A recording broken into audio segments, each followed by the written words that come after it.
घनी अंधेरी रात में और शांत समय में कोयल की आवाज कवि के हृदय में मधुर विद्रोह के बीच बो रही है। अब देखिए नेक्स्ट।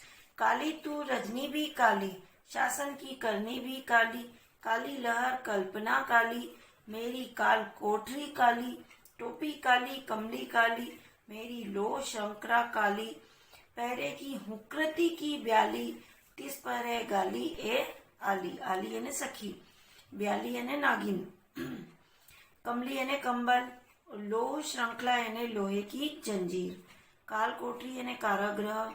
यहाँ पर काल कोठरी क अनुप्रास अलंकार है और इस तरह से कविता में कई जगह पर अनुप्रास अलंकार है जो आप स्वयं देखेंगे।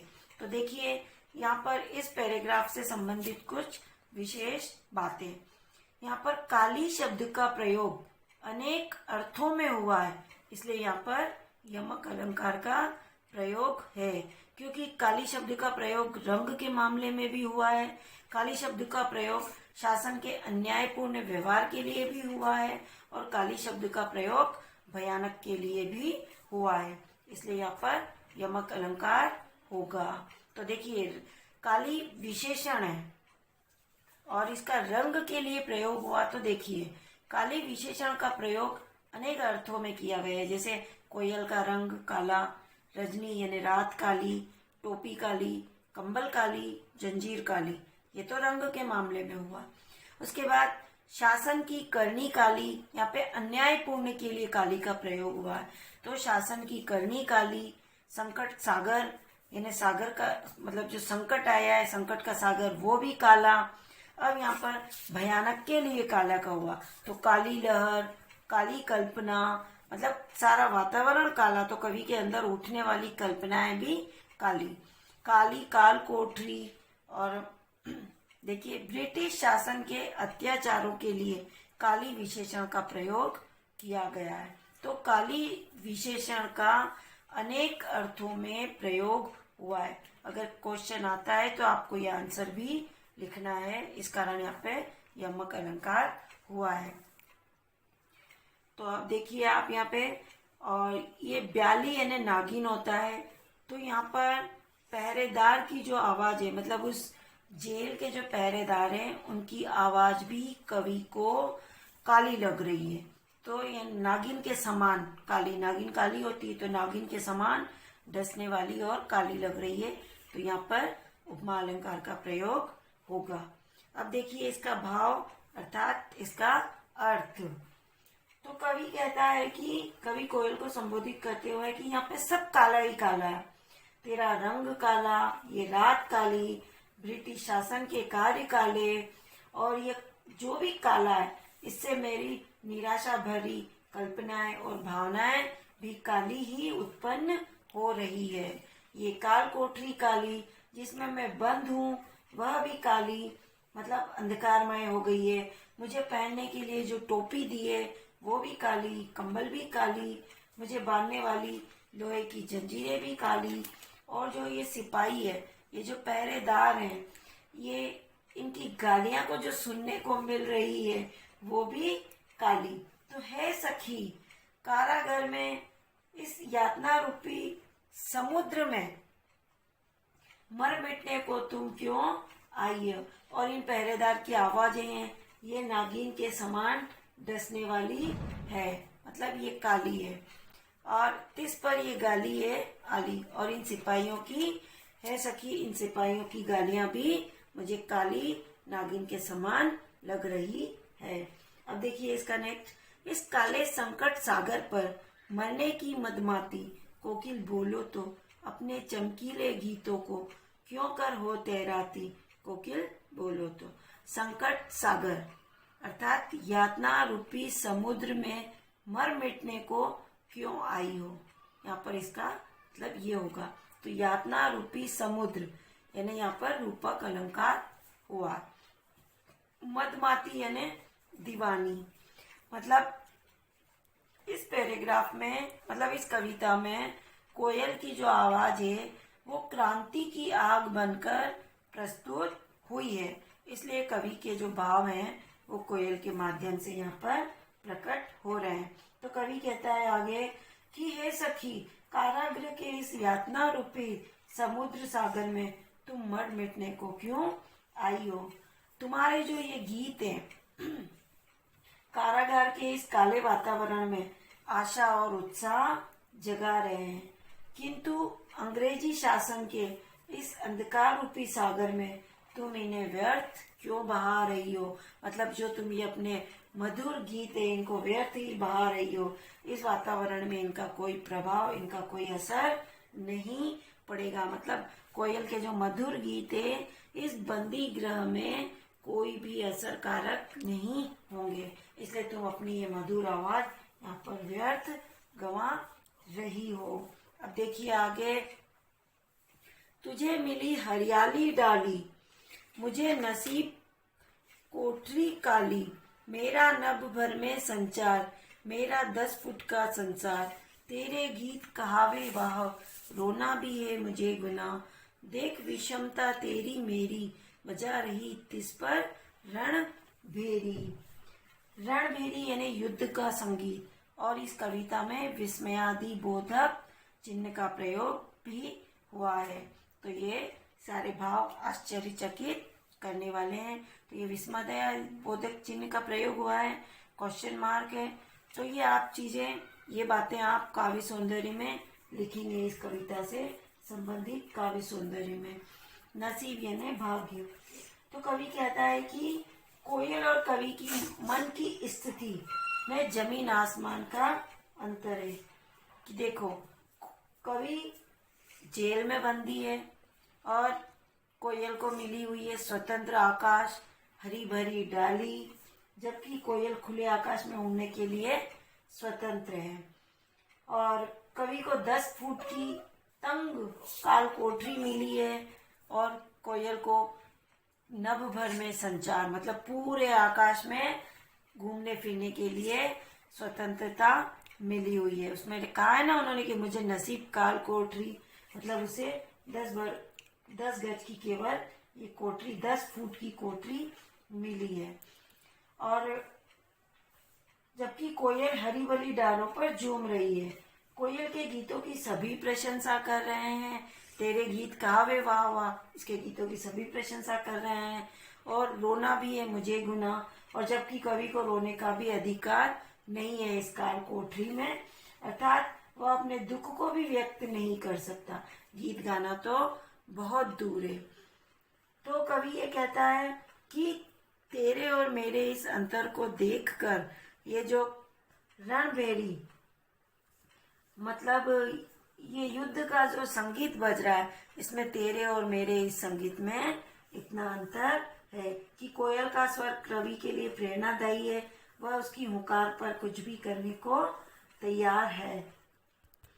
इस हुंकृति पर अपनी कृति से और कहो क्या कर दूं, कोकिल बोलो तो, मोहन के व्रत पर प्राणों का आसो किसमें भर दूं, कोकिल बोलो तो। मोहन यहाँ पे महात्मा गांधी के लिए आया है, और आसो यानी मदिरा, क्योंकि कवि महात्मा गांधी से अत्यधिक प्रभावित है। तो कवि कहता है कि वह उसकी हुकार पर कुछ भी करने को तैयार है, और मैं अपनी इस कृति और अपनी रचना से कहो मैं क्या कहूँ, कोयल बोलो तो। कवि को कोयल की समानता यह है कि दोनों ही स्वतंत्रता से प्रेरित है। कोकिल अपनी करुण ध्वनि से स्वतंत्रता की ज्योति जगाना चाहती है, कवि स्वतंत्रता के लिए संघर्ष कर रहे सेनानियों की गाथा कविता में प्रस्तुत करके जन जन में आजादी का दीवानापन जगाना चाहते हैं। तात गांधी जी के स्वतंत्रता के दृढ़ संकल्प को पूरा करने के लिए कवि अपनी क्षमता के अनुसार हमेशा तैयार है। अब हम क्वेश्चन आंसर्स देखेंगे इनके। तो सबसे पहले फर्स्ट क्वेश्चन, कोयल की कूक सुनकर कवि की क्या प्रतिक्रिया थी। तो कोयल की आवाज सुनकर कवि को लगा जैसे वो उसे कुछ कहना चाहती है, या तो यह उसे लड़ते रहने की प्रेरणा देने आई है, कि लड़ते रहने की प्रेरणा मतलब स्वतंत्रता के लिए लड़ते रहने की प्रेरणा देने आई है, या उसके जो दुख है उसको बांटना चाहती है, या कोयल कवि के कष्टों को देखकर दुखी हो रही है, मतलब रो रही है, या अंधेरे को चीरकर विद्रोह का बिगुल बजा रही है। इसलिए कवि उसके संकेतों पर आत्म बलिदान करने को भी तैयार हो जाता है। नेक्स्ट देखिए, कवि ने कोकिल के बोलने के किन कारणों की संभावना बताई है। तो कवि ने कोकिल के पीछे अनेक संभावनाएं व्यक्त की है भाई, कि जैसे या तो कोयल कवि के जो इस परेशानी के समय में सहानुभूति प्रकट करने आई है, या फिर परतंत्रता के अंधेरे को छाटने आई है, मतलब ये गुलाबी के अंधेरे को, या कैदियों के मन में स्वतंत्रता की ज्वाला जगाने आई है, या कवि के हृदय में विद्रोह के बीज बोने आई है। क्योंकि कवि स्वतंत्रता आंदोलन के संबंध में जेल के अंदर था, इसलिए कोयल वहां पर कूक रही थी। तो कवि को लगा ये कोयल ये समझाने उसे वहां पर आई है। नेक्स्ट, किस शासन की तुलना दम के प्रभाव से की गई है और क्यों? किस शासन? तो इस पूरे चैप्टर में वैसे भी ब्रिटिश शासन की बात आई है, तो ब्रिटिश शासन की तुलना दम के प्रभाव से की गई है। क्योंकि जिस प्रकार अंधेरा भयानकता का प्रतीक होता है, उसी प्रकार ब्रिटिश शासन के अत्याचार भी बहुत भयानक थे। उन्होंने स्वतंत्रता सेनानियों को जेल में तरह तरह के कष्ट पहुंचाए, इसलिए उनकी तुलना दम से की गई है। यहाँ पर उपमा अलंकार भी हो सकता है। जब अपन ने कविता की पंक्तियां पढ़ी तब वहां पर आप उपमा अलंकार लिख सकते हैं। फोर्थ, कविता के आधार पर पराधीन भारत की जेलों में दी जाने वाली यंत्रणा यानी कष्ट का वर्णन कीजिए। पराधीन यानी जब हमारा देश गुलाम था, उस समय कैदियों को जेलों में कैसी कैसी मतलब वेदनाएं दी जाती थी। तो देखो, उन कैदियों को, राजनीतिक बंदियों को भी चोर, लुटेरों, राजनों के साथ रखा जाता था। उन्हें रहने के लिए अंधेरी कोठरी दी जाती थी, हथकड़ी से बांध कर रखा जाता था, भोजन भी नहीं दिया जाता था, और देते भी थे तो कम देते थे, जिससे उनका पेट नहीं भरता था। और इनसे पत्थर तोड़वाने का काम, मतलब ऐसे काम कराए जाते थे जैसे पशु से काम लिया जाता है, वैसे ही उनसे काम लिया जाता था। क्वेश्चन 5, भाव स्पष्ट कीजिए। आपको इन पंक्तियों के भाव स्पष्ट करना है कि इन पंक्तियों के पीछे कवि के क्या भाव स्पष्ट हो रहे हैं। तो सबसे पहले देखिए, मृदुल वेबों की रखवाली सी कोकिल बोलो। तो कवि कहता है कि वैसे तो संसार में कष्ट ही कष्ट है चारों ओर, यदि कहीं कुछ मृदुलता और सरसता बची है तो वह कोयल के मधुर स्वर में बची है, क्योंकि कोयल की बोली एकदम मधुर और मीठी है। बाकी तो सबकी बोली में कहीं न कहीं बनावट और दिखावा है। कोयल मृदुलता की रखवाली करने वाली है, अथवा बसंत के प्राकृतिक वैभव में डाल डाल पर जाकर बोलने वाली कोयल पहरेदार के समान आवाज लगाकर उसकी रखवाली करती है। वह उससे पूछता है कि आखिर वह जेल में मधुर स्वर गुंजाकर उसे क्या कहना चाहती है। इन पंक्तियों के पीछे कवि के ये भाव है। नेक्स्ट देखिए, हूँ मोट खींचता लगा पेट पर जुआ, खाली करता हूँ ब्रिटिश अकड़ का कुआं। यहाँ पर मोट का मतलब होता है चरसा। चरसा अर्थात चमड़े का एक डोल, जिससे कुएं आदि से पानी निकाला जाता है। एक चमड़े का मोटा सा बैग जैसा होता है, जिसको रस्सी से बांधकर कुएं से पानी खींचा जाता है, और उसको बेल खींचते मतलब। और जुआ मतलब होता है बेलों के कंधे पर रखी जाने वाली लकड़ी। तो देखिए, इसमें जेल की असहनीय यातनाएं झेलता हुआ कवि स्वाभिमान से कहता है कि वह अपने पेट पर जुआ बांधकर चरसा चला रहा है। मतलब वहां पे उसको इतनी तकलीफ दी जा रही है जेल में, फिर भी वह स्वाभिमान पूर्वक कह रहा है कि मैं ये कार्य कर रहा हूँ। कहने का तात्पर्य यह है कि पशुओं जैसा सख्त काम लिया जा रहा है, फिर भी वह हार नहीं मान रहा है। इससे ब्रिटिश सरकार की अकड़ क्या हो रही है, मतलब ढीली पड़ रही है। ब्रिटिश तो चाहती है ये कि ये भारत के स्वतंत्रता सेनानी झुक जाए, लेकिन वो जो यातनाएं दे रही है उससे स्वतंत्रता सेनानियों की और मतलब उनमें और हिम्मत आ रही है, उनका स्वाभिमान और अधिक जाग रहा है। तो इससे अंग्रेजी शासन ढीला पड़ रहा है, और अंग्रेजों को ज्ञान हो गया कि अब अत्याचार करने से भी वे सफल नहीं हो सकते, इसलिए उनकी अकड़ धीरे धीरे कम होती जा रही है। 6 नंबर, अर्धरात्रि में कोयल की चीख से कवि को क्या अंदेशा है? तो कवि को ये भ्रम है कि कोयल कैदियों पर होने वाले भयंकर अत्याचारों को देखकर दुखी हो रही है और इसलिए कोयल दुख के कारण आधी रात में ही उसके मुख से चीख निकल पड़ी है। नेक्स्ट, कवि को कोयल से ईर्ष्या क्यों हो रही है? इस ईर्ष्या इसलिए हो रही है क्योंकि कोयल स्वतंत्र है जबकि कवि जेल में बंद है। कोयल हरियाली का आनंद ले रही है जबकि कवि 10 फुट की अंधेरी कोठरी में जीने के लिए मजबूर है। कोयल के गाने की सभी सराहना करते हैं जबकि कवि के लिए रोना भी गुनाह हो गया है, इसलिए कवि को कोयल से ईर्ष्या हो रही है। नेक्स्ट, कवि के स्मृति पटल पर कोयल के गीतों की कौन सी मधुर स्मृतियां अंकित है जिन्हें वह अब नष्ट करने पर तुली है? तो कवि के स्मृति पटल पर कोयल के गीतों की कुछ मधुर स्मृतियां अंकित है। कवि ने उसे बसंत श्री के बीच कूकते सुना है। वह प्रकृति में नवजीवन का संदेशवाहिका मानी जाती है। कोयल का प्राकृतिक सुंदरता से गहरा संबंध है। अब कोयल इन सारी मीठी यादों को नष्ट करने पर इसलिए तुली है क्योंकि वह अंग्रेज सरकार द्वारा स्वतंत्रता सेनानियों पर किए गए अत्याचारों से दुखी है। नेक्स्ट, कवि ने हथकड़ियों को गहना क्यों कहा है? गहना वैसे उस आभूषण को कहते हैं जो पहनने वाला उसे पहनकर अपने आप को गौरव और अपने सौंदर्य को बढ़ाता है। लेकिन यहाँ पर चतुर्वेदी जी जैसे क्रांतिकारी जिन्होंने स्वतंत्रता के लिए स्वयं प्रेरणा से संघर्ष का मार्ग चुना, स्वयं की प्रेरणा से वह जेल को अपना प्रिय आवास तथा हथकड़ियों को गहना समझते थे। उन्हें किसी गलत कार्य के लिए हथकड़ी नहीं पहनाई गई, इसलिए उन्होंने स्वतंत्रता के लिए मतलब इस महान उद्देश्य के लिए हथकड़ी पहनी, इसलिए उन्होंने हथकड़ी को गहना कहा है। नेक्स्ट, काली तू ए आली, इन पंक्तियों में काली शब्द की आवृत्ति से उत्पन्न चमत्कार का विवेचन कीजिए। जो मैंने पीछे आपको अर्थ समझाया था कविता में, उसमें ये मैंने सब स्पष्ट कर दिया कि ये काली विशेषण है, कितनी बार आया, किस किस संबंध में आया और यमक अलंकार भी है। लेकिन आप फिर देख लीजिए, इन पंक्तियों में काली शब्द का प्रयोग अनेक अर्थों में हुआ है, अतः यहाँ यमक अलंकार का उत्कर्ष, यहाँ पर काली शब्द का प्रयोग एक बार हुआ लेकिन अलग अलग अर्थों में हुआ, तो यहाँ पर यमक अलंकार का चमत्कार है। तो अब देखो, काली विशेषण भी है और काली यानी काले रंग के बारे में हुआ, तो रजनी भी काली यानी रात भी काली, टोपी काली, कंबल काली और लोहे की जंजीरें काली, तो यहाँ पे काले रंग के बारे में हुआ। कोयल भी काली, ये रंग के बारे में।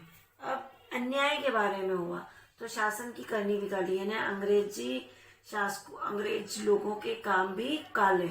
मेरी काल कोठरी भी काली यानी जहाँ पर उसको रख रखा है, चतुर्वेदी जी को जिस जेल में रख रखा है वहां पर अंधेरा ही अंधेरा है चारों ओर, तो उनकी काल कोठरी भी काली। अब निराशा के अर्थ में यानी काली लहर, कल्पना भी काली। तो कवि को जैसा माहौल मिला है उसके अंदर, उनके अंदर उठने वाली विचारधाराएं, उमंगे, वो भी काली, और जो वो सोच रहे हैं, कल्पनाएं कर रहे हैं, वो भी काली। तो ये अलग अलग वो मतलब निराशा के भाव उनके अंदर उत्पन्न हो रहे हैं, तो ये अलग अलग प्रकार से इस शब्द का प्रयोग यानी चमत्कार उत्पन्न हुआ है। काव्य सौंदर्य देखिए, काव्य सौंदर्य में मतलब ये जो पंक्तियां हैं कविता की, इनको किस प्रकार काव्य की दृष्टि से किस प्रकार से इनको संवारा या सजाया गया, तो आपको वो बताना है। तो देखिए, किस दावानल की ज्वालाएं हैं दिखी, तो इस काव्य पंक्ति में जेल के कष्टों को दावानल की अग्नि कहा है, और जो असहनीय यातनाओं के लिए ये उपमान सटीक जान पड़ता है। दावानल की ज्वालाएं रूपक अलंकार है और प्रश्न शैली का प्रयोग किया गया है क्योंकि यहाँ पर प्रश्न पूछा गया है, मतलब इन चीजों से इन्हें अलंकृत किया गया। उसके बाद, तेरे गीत कहावे वाह रोना भी है मुझे गुना, देख विषमता तेरी मेरी बजा रही तिस पर रणबेरी। तो इस पद्यांश में कोयल की मधुर तान और जेल में बंद कवि की जो यातनाएं, कष्ट है, वो दोनों में असमानता है और वो बहुत ही उसका मार्मिक वर्णन है। कोयल अपनी बोली से सब जगह सबकी प्रशंसा का पात्र बनती है, जबकि कवि के लिए रोना भी यहाँ पर संभव नहीं है। कोयल का मानवीकरण बहुत सुंदर बन पड़ा है, मतलब मनुष्य की जो यातनाएं हैं उसको कोयल की बोली के माध्यम से बहुत ही सुंदर तरीके से प्रस्तुत किया है। तो यहाँ पर उसका मानवीकरण अलंकार भी हुआ है। कवि को प्रतीत होता है कि कोयल रणभेरी बजाने वाली, रणभेरी यानी युद्ध की बेदी बजाने वाली स्वतंत्रता सेनानी है और अपनी कूक द्वारा संघर्ष की प्रेरणा दे रही है। भाषा अत्यंत सरल और संगीतात्मक है और तेरी मेरी में अनुप्रास का संगम है। ये चीज आपको इनके काव्य सौंदर्य में लिखनी है। यहाँ तक तो आपको काव्य कॉपी में कार्य करना है और ये रचना और अभिव्यक्ति आप बुक में ही कर सकते हैं। जैसे कवि जेल के आसपास अन्य पक्षियों का चहकना भी सुनता होगा, लेकिन उसने कोकिला की ही बात क्यों की? क्योंकि कोयल का जो स्वर होता है वो मार्मिक होता है, वो मन को छू गया है, उसकी कोमल भावनाओं को झंकृत कर दिया। मतलब कोयल की आवाज ने कवि की भावनाओं को हिला के रख दिया, इसने उसने कोयल की ही बात की है। और आपके विचार से स्वतंत्रता सेनानियों और अपराधियों के साथ एक सा व्यवहार क्यों किया जाता होगा, यह आप अपनी इच्छा से लिखिए। और उसके बाद ये पाठ्येतर सक्रियता, पराधीन भारत की कौन कौन सी जेलें मशहूर थी, ये आप सर्च करके देखेंगे। जब हमारा देश गुलाम था तो उस समय कौन कौन सी जेलें मशहूर थी और उनमें किन किन प्रकार से स्वतंत्रता सेनानियों को कष्ट दिए जाते थे, इनकी जानकारी प्राप्त करके आप अपने पास रखेंगे। ठीक है, मैं आपको कुछ एक्स्ट्रा और बताती हूँ। जैसे देख विषमता तेरी मेरी, कवि और कोयल की स्थिति में प्रमुख असमानता क्या है?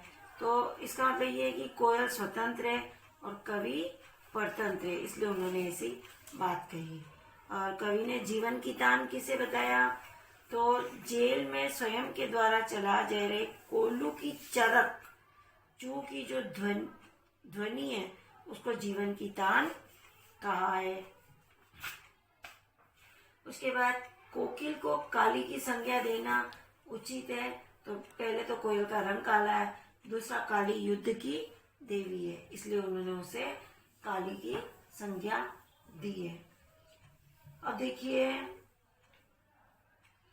ठीक है, अब आपका चैप्टर यहीं समाप्त होता है। धन्यवाद। आपको सारे क्वेश्चन आंसर्स कॉपी में करने, इस पूरी कविता का सार एक ही बार में कॉपी में लिखना है।